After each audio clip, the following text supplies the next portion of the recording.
जब से तुझको देखा चढ़ा है बुखार है, तेरा ही जुनून सर पे सवार है। बॉडी तेरी बटर हेयर स्किन है, मेरे लिए बोलो क्या सिग्नल ग्रीन है। दिलावा के खाली बाटे रूम, मन करे फोटो ली चूम चूम कके झूम झूम कके झूम झूम कके झूम झूम कके झूम हो कके झूम झूम कके झूम झूम कके झूम झूम कके झूम।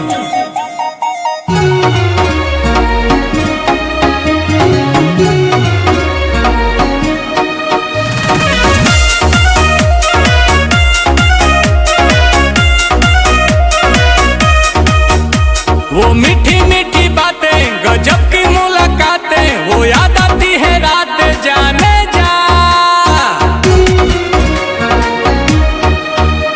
अब तू ही दिलो जा में धरती और आसमां में, अकेली तू जहां में जाने जा जाने जा।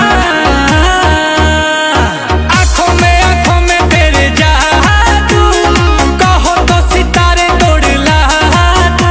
ओ देखो ही में लागे लू मासूम, तोहरे ला करतानी हूम हूम कके झूम झूम कके झूम झूम। तहर फोटो हम देखी कके झूम, तो जला झूम झूम जला झूम झूम तके देखिए के मन जला झूम।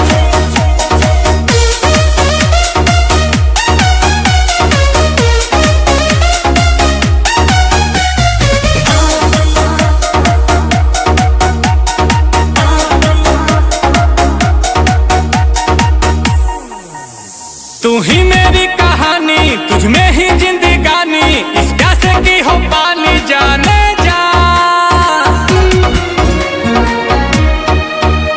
ये दिल तेरा दीवाना, तू मेरा ही ठिकाना, मौसम है आशिकाना जाने जा जाने जा।